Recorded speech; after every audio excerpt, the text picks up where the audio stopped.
श्री राधे राधे। सभी का स्वागत अभिनंदन। सभी श्रोताओं का और सभी प्रिय विद्यार्थियों का मैं विपिन वर्मा हार्दिक स्वागत करता हूं अपने इस ब्लॉग में। सभी को राधे राधे, नमस्कार। हम प्लॉट्स के प्रकार पढ़ रहे हैं और आप लोग निरंतर इस पढ़ाई को हमारे साथ गतिमान किए हुए हैं, तो सभी लोग लिखना आज शुरू करेंगे। अभी हम 6 प्रकार के प्लॉट और पढ़ेंगे, जिसमें 29 नंबर 29 तक हम पढ़ चुके हैं। जो लास्ट हेडिंग थी वो थी अंग्रेजी के एच आकार वाला भूखंड। तो 30 नंबर की हेडिंग लिख लीजिए, टी आकार का भूखंड। टी आकार का भूखंड।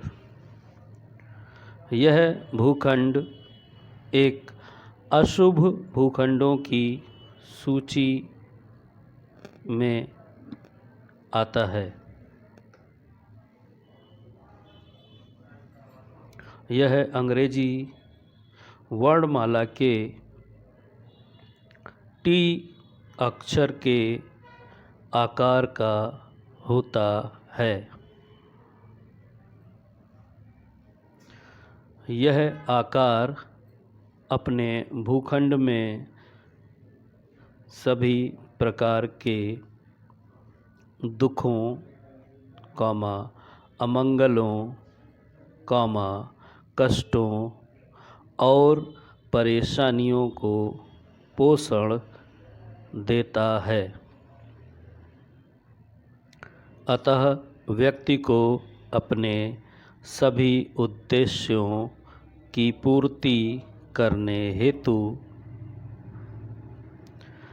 ऐसे भूखंड का उपयोग कदापि नहीं करना चाहिए। इसका उपयोग वास्तु दोषों के निवारण के लिए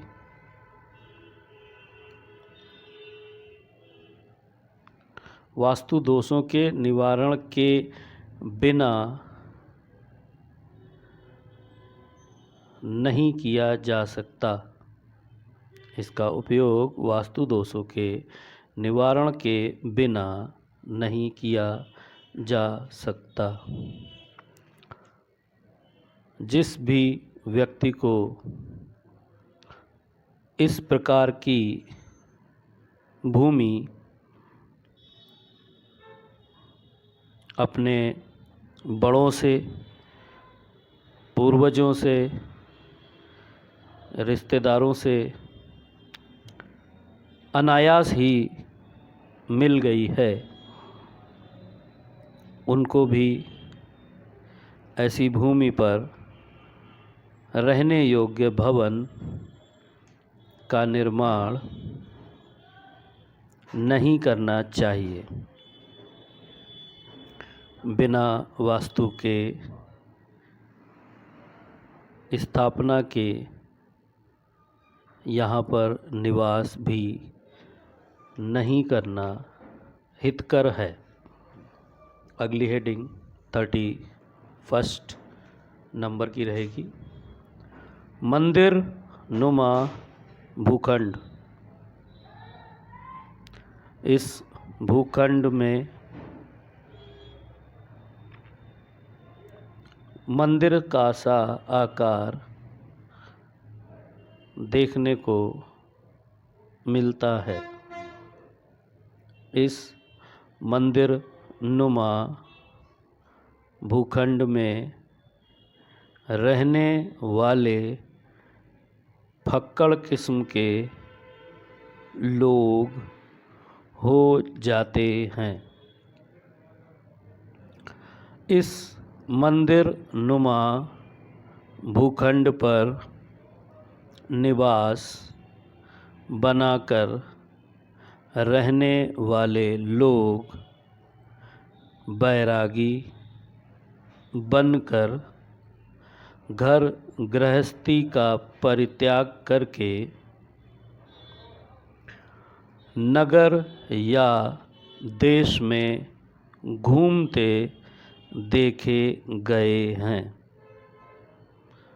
अतः सुखी पारिवारिक जीवन हेतु यह भूखंड उपयुक्त नहीं है।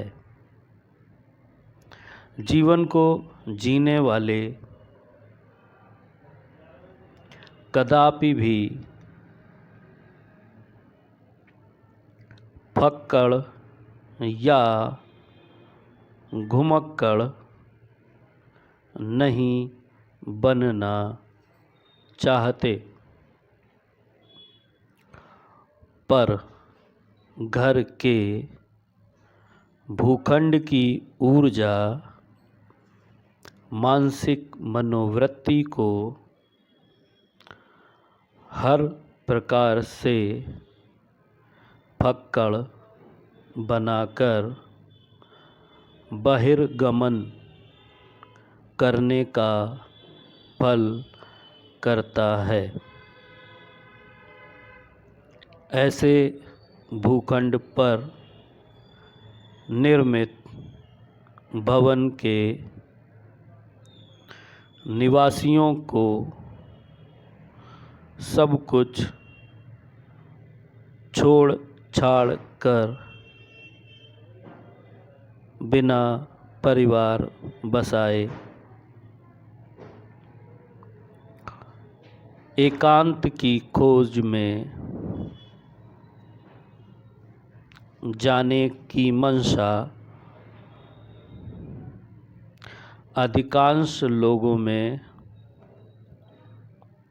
प्रायः पाई जाती है।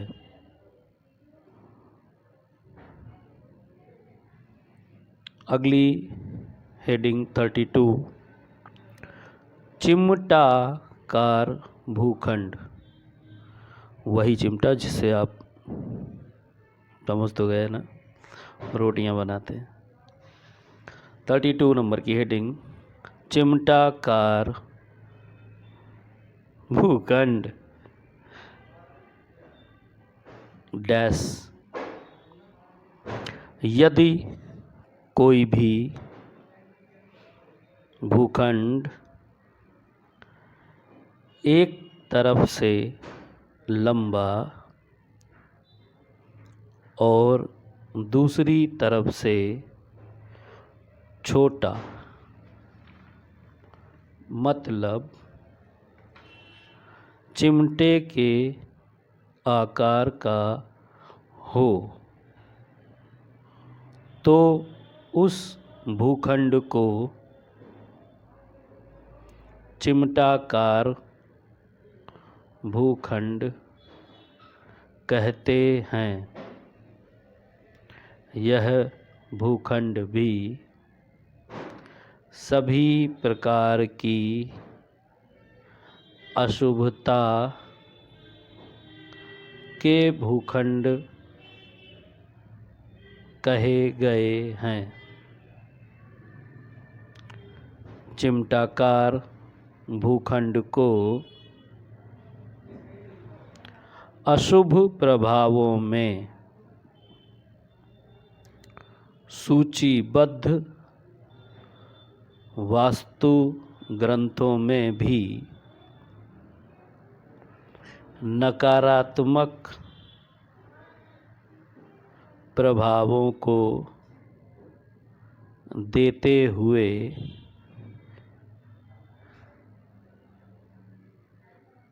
स्पष्ट देखा गया है। लेकिन इस भूखंड के विषय में इतना अवश्य कहा गया और देखा गया है कि यह भूखंड अनेकानेक प्रकार के कष्टों को ही निमंत्रण अवश्य देता है। जैसे महिलाओं में क्लेश, बच्चों में दुर्भावना, बड़ों में जलन की प्रक्रिया व कुंठित मानसिकता आदि। हेडिंग नंबर 33, कुंभाकार भूखंड। कुंभ के आकार का भूखंड, कुंभाकार भूखंड। डैश कुंभ का आशय होता है मटका, मटका। यह भूखंड आधे मटके के आकार का होता है,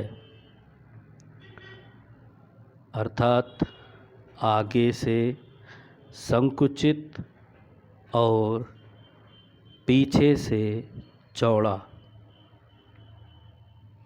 और एक साथ दाएं और बाएं से धनुष के आकार का यह भूखंड रोग एवं कष्टों का कारक होता है। अतः चाहे कोई भी उद्देश्य ही क्यों ना हो, ऐसे भूखंडों का प्रयोग कदापि नहीं करना चाहिए, क्योंकि ऐसे भूखंड पर किए गए वास्तु निर्माण कभी भी सफल नहीं हो पाते। निर्माण तो आप कर ही सकते हैं,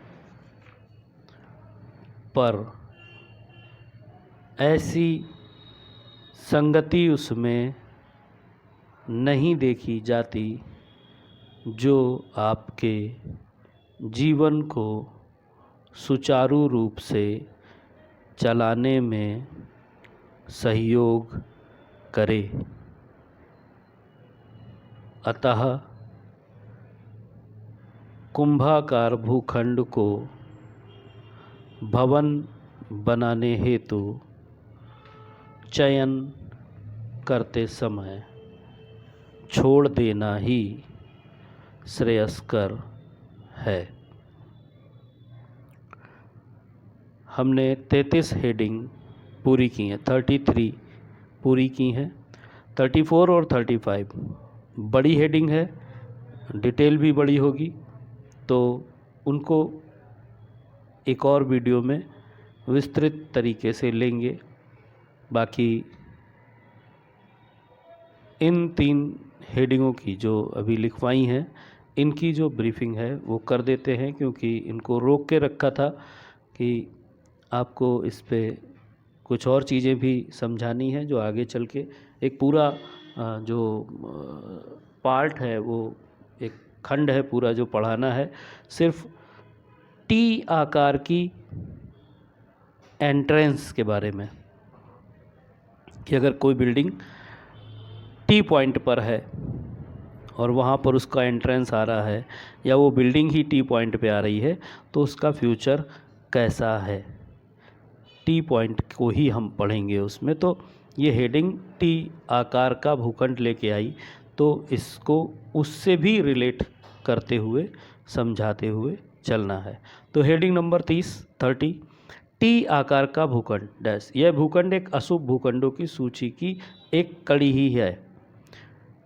टी आकार का भूखंड, टी मतलब एक ऐसी चीज़ जिसमें लकड़ी की एक आकृति, समझिए टी, किसी चीज़ को रोकना है, किसी चीज़ को ढकेलना है, ऐसा एक यंत्र आपके घर में होता है जिसको कहते हैं सूपड़ा, सूपड़ाकार जो होता है ना, सूपड़ा, उसमें कूड़ा उठाते हैं, उसमें एक हैंडल लगा होता है, आगे एक छोटी सी स्लेट जैसी होती है, उसको फाइबर प्लास्टिक कई तरीके से बना, लोहे में भी बनाते हैं, वो उसका जो आकार है वो चीज़ों को रोकने या उठा के और सामान को फेंकने के लिए है। अगर हम टी को लकड़ी से बना दें तो वो किस काम आएगा? किसी चीज़ पे समतल चलाने के लिए, दो पहिए लगा दें तो बराबर से चलाने के लिए। पर क्या उसको तोड़ना आसान है? सामने से वो किसी चीज़ को अगर मजबूती से बना है लकड़ी का तो ढकेलने के काम में तो आएगा। हथौड़ा टी आकार का होता है, लोहा होता है आगे, पीछे लकड़ी लगी होती है, तोड़ने के काम में आता है। समझ रहे? अब अगर ऐसा प्लॉट है तो उसके अंदर की ऊर्जा कैसी होगी? यह अंग्रेजी वर्णमाला के टी के आकार का होता है। टी मतलब हम उसी टी की बात कर रहे हैं। यह आकार अपने भूखंड में सभी प्रकार के दुखों, अमंगलों और कष्टों और परेशानियों को पोषण देता है। मतलब ये ऐसी आकृति है जो आसानी से अपना पूरा आकार लेने पर आप उससे दूसरी चीज़ों को विखंडित कर सकते हैं। हथौड़ा जोड़ने का भी काम करता है, पर उसमें माध्यम कील भी होती है, तो कील को हम अलग करेंगे तो सिर्फ ठोकने के काम में हथौड़ा आता है। कील पे ठोको तो कील ठोक देगा, किसी गुल्ली पे ठोकोगे तो गुल्ली ठोक देगा, किसी चीज़ को तोड़ने के लिए छेनी का प्रयोग करोगे, हथौड़े से मारोगे तो ठोकेगा छेनी को, और छेनी काटने का काम करेगी, लकड़ी को फाड़ने का काम करेगी। किसी चीज़ को दो टुकड़ों में करने के लिए हम हथौड़े का प्रयोग करते हैं। तो टी आकार जो है वो विखंडन का है। और ऐसा प्लॉट मान लीजिए टी आकार से रोड जा रही है, सामने से एक रोड जा रही है, आ रही है बिल्डिंग पे, और बिल्डिंग के सामने भी एक रोड है, या बिल्डिंग है उसके आगे एक रोड है और एक सीधा रास्ता निकल रहा है। टी आकार का टी वहाँ पर बन गया, रोड का, सड़क का टी बन गया, और उस टी के पॉइंट पर बिल्डिंग है। बहुत ही कम बार ऐसा देखा गया है कि वो बिल्डिंग अच्छे से फले फूले आगे बढ़े, लोग उसमें सुकून नहीं होता ऐसे घरों में। टी पॉइंट की जितनी भी एंट्रेंस होती हैं, टी पॉइंट की जितनी भी बिल्डिंग्स होती हैं, वो भूत बंगला ही हो जाती हैं।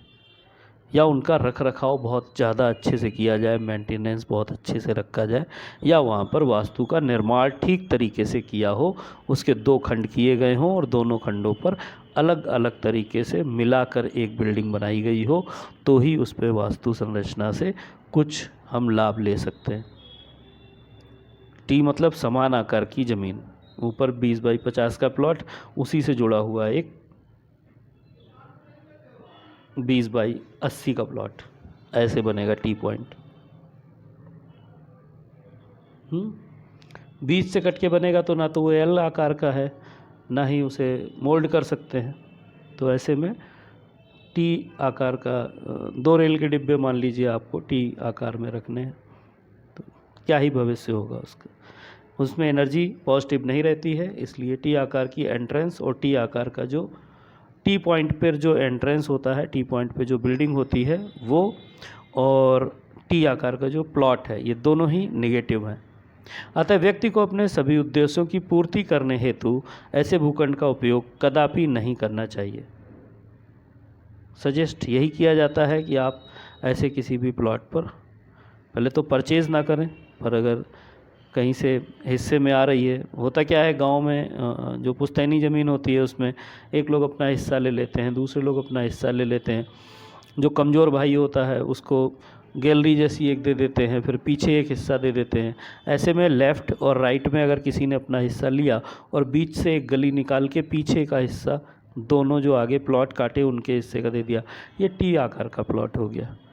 हिस्सा तो तीनों भाइयों को मिला, लेकिन पीछे वाले को टी आकार का प्लॉट मिला है, वो उसमें फल फूल नहीं पाएगा।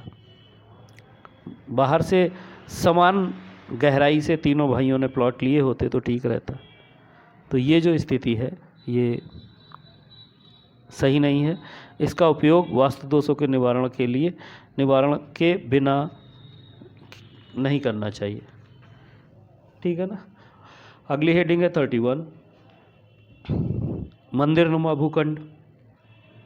मंदिर के बारे में पहले ही हमने बताया है कि मंदिर जहाँ पर भी होता है 200 मीटर तक का एरिया लगभग कम से कम कहें तो 100 मीटर निगेटिव एनर्जी से भरा हुआ होता है। वहाँ के आसपास के जितने मकान होते हैं उनमें रहने वाले लोग परेशान से रहते हैं। जिनके मकान के पीछे मंदिर होता है उनके लिए तो बहुत अच्छा है, पर जिनके मकान के सामने मंदिर होता है उनके लिए अच्छा नहीं होता। तो मंदिर वाली तो हम बात पहले ही आपको पीछे क्लियर कर चुके हैं।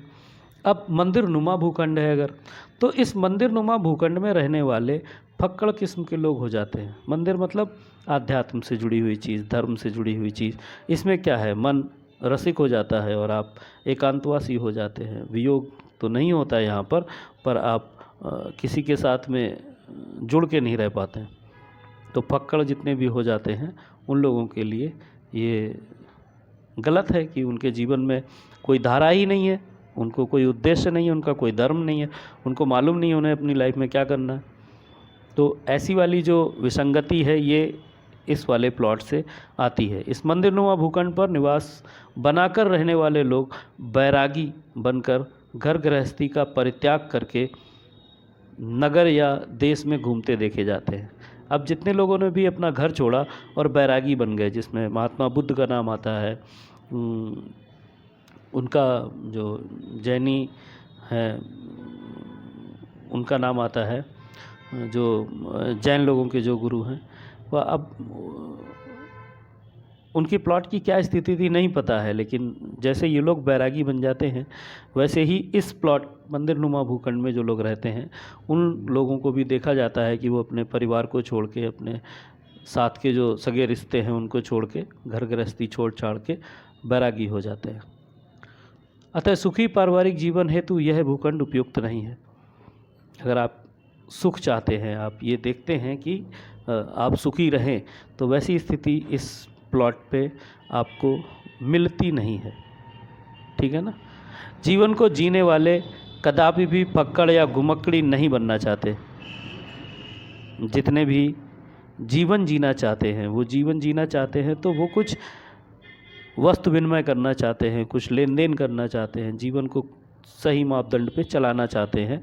तो ऐसे जीवन को जीने वाले कदापि भी फक्कड़ या घुमक्कड़ी नहीं बनना चाहते। घुमक्कड़ी मतलब जो घूम घूम के अपना बंजारों की तरह जीवन जीते हैं। फक्कड़ मतलब सब छोड़ छाड़ के चले जाने वाले लोग। ये इस प्रकार के लोग जो जीवन को जीना चाहते हैं वो ऐसी हरकतें नहीं करते, ऐसी कोई भी अगला कदम नहीं उठाते जिसमें वो फक्कड़ या घुमक्कड़ हो जाएं। पर घर के भूखंड की ऊर्जा, जो मंदिरनुमा भूखंड है उसके घर की जो ऊर्जा है वो ऊर्जा मानसिक मनोवृत्ति को हर प्रकार से इस प्रकार का बना देती है कि वो बंदे को फक्कड़ बनना, घर छोड़ के बहिर्गमन करना, लोगों के साथ में चले जाना दूर दूर हिमालयों पे जाके या अपने घर से दूर जाके कहीं किसी आश्रम में किसी जगह पे जाके अपना जीवन काटना, ये इस प्रकार की आदतें मंदिरनुमा भूखंड देता है। चिमटाकार भूखंड, चिमटे का तो काम ही क्या होता है, ज़्यादातर लोग तो जानते ही हैं। वैसे यदि कोई भूखंड एक तरफ से लंबा और दूसरी तरफ से छोटा, मतलब एक तरफ 10 फीट प्लॉट का गहराई है और दूसरे तरफ 15 feet, 18 feet, 17 feet, 20 feet, 25 feet तक है, तो ऐसा भूखंड जो रहेगा वो चिमटाकार भूखंड बोला जाता है। ये चिमटे का आकार का होता है तो चिमटाकार भूखंड कहते हैं। उस भूखंड को चिमटाकार भूखंड कहते हैं। यह भूखंड भी अशुभ प्रकार का भूखंड कहा गया है वास्तु शास्त्र में इस भूखंड को भी। अब किसी का प्लॉट ऐसा है, मान लीजिए जैसे पीछे की भूमि कंपनी को नहीं मिली और रोड निकालने के लिए रास्ता मिला और उसमें एक कट रोड निकालने के बाद में ज़मीन का इतना छूट गया कि एक साइड में 12 फीट है, दूसरे साइड में 25 फीट है, सामने की और पीछे की दीवारें बराबर है। अब ये चिमटाकार भूखंड हो गया वास्तु शास्त्र में। ऐसे भूखंड को, अब ये प्राइम लोकेशन प्लॉट है, रोड 30 फीट का डाला हुआ है कंपनी ने और कंपनी से रोड से सटा हुआ ये प्लॉट है कि 40 फीट लंबाई है और गहराई एक तरफ 15 फीट है, दूसरी तरफ 25 फीट है। लोग ऐसे भूखंड को कॉमर्शियल यूज़ में ले रहे हैं तो बेहतर है, कोई दिक्कत नहीं है। लेकिन अगर घर बना के रह रहे हैं तो आपको ये समस्याएं आएंगी। चिमटाकार भूखंड को अशुभ प्रभावों में सूचीबद्ध वास्तु ग्रंथों में भी प्रभावों को स्पष्ट नहीं किया गया। पूरी तरीके से इस तरीके के प्रभाव जो इसके होते हैं वो अलग अलग तो नहीं बताए गए हैं, पर कुल मिला के ये लंबी दूरी पर जो लोग इसमें रह के जीवन जीते हैं उनके जीवन को सुखी नहीं देखा गया। इस भूखंड के विषय में इतना अवश्य कहा गया है और देखा गया है कि यह भूखंड अनेकों प्रकार के कष्टों को निमंत्रण अवश्य देता है। निम्नलिखित जो जितने भी कष्ट इसमें लिखवाए गए हैं वो महिलाओं में या बच्चों में चीज़ें होती हैं, तो उनको आप समझ के चलें।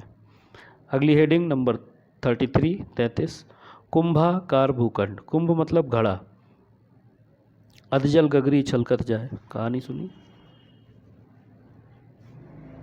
भरा घड़ा जो होता है वो भर के आप ले जाइए। राजस्थान में देखा होगा, कई आपने सीनरीज देखी होंगी ऐसी जिसमें महिलाएं कमर पे एक बच्चे को गोद में लिए रहती हैं और सर के ऊपर उनके 3 घड़े लगे रहते हैं, किसी किसी के 4 घड़े भी लगे रहते हैं, और वो गर्दन के ऊपर इतना वजन सर पे रख के बैलेंस बना के आराम से बातें करते हुए घर चले जाते हैं।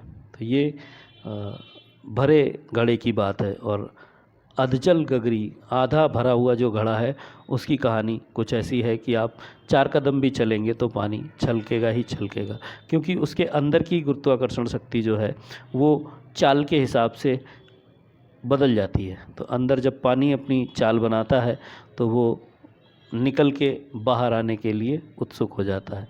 ऐसा सिर्फ दिखाई देता है, साइंस तो कुछ और ही होगी।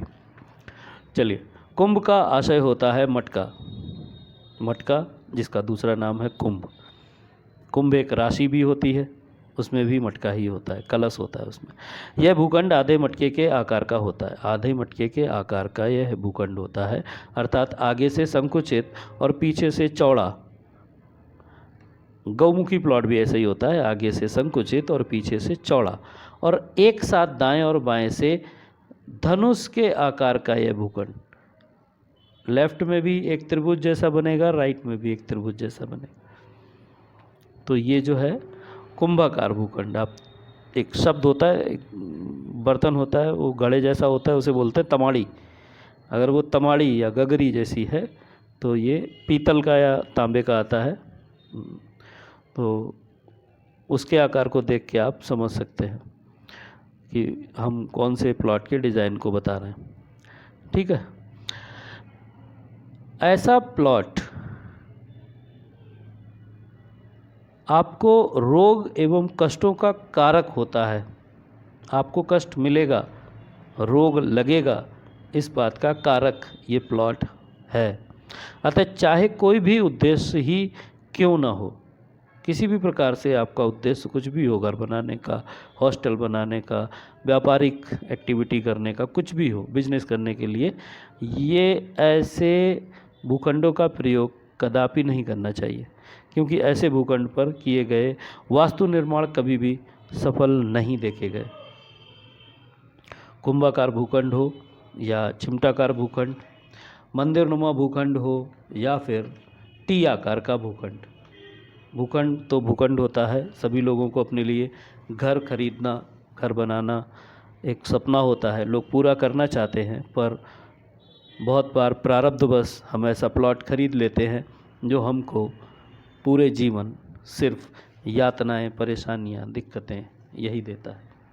तो ऐसी कंडीशन में हमको चाहिए कि हम पहले भूमि को किसी वास्तु अच्छे वास्तुशास्त्री को भूमि दिखाएं, फिर प्लॉट चयन करें, प्लॉट का आकार चयन करें, साइज चयन करें, उसके बाद उस पर किस प्रकार का भवन बनाना है इसके बारे में कंसल्ट करें, ठीक से बैठ के विचार करें, अपनी आवश्यकताओं के हिसाब से उस भूखंड पर हम अपना घर का निर्माण करें और सुखी जीवन जिएं। एस्ट्रो वास्तु शुभम भी आपको ये सुविधा देता है कि आप हमारे द्वारा अपने घर का नक्शा बनवाएं, हमारे द्वारा अपना प्लॉट चयन कराएं, हमारे द्वारा एक अच्छी भूमि का परीक्षण करके उस पर अपने भवन का निर्माण करवाएं, नक्शा बनवाएं। इसके लिए आप इस वास्तु की पढ़ाई से रिलेट करें अपने घर के नक्शे को जिसमें आप रह रहे हैं।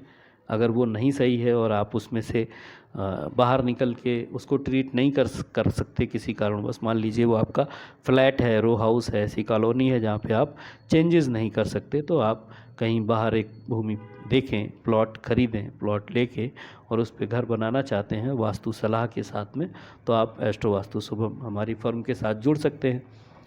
हम शुरू से ये बात कह रहे हैं कि सैटरडे संडे हमारे यहाँ निःशुल्क वास्तु समाधान दिया जाता है। यदि आप लखनऊ में रहते हैं तो भी, और अगर आप बाहर हैं तो ऑनलाइन आप व्हाट्सएप पे नक्शा PDF वगैरह भेज के हमसे निःशुल्क सलाह प्राप्त कर सकते हैं। सैटरडे और संडे विज़िट कराना चाहते हैं तो नियम आपको मालूम है। यूट्यूब चैनल को सब्सक्राइब करें जिससे हम ऑनलाइन आ सकें, और फेसबुक पर आप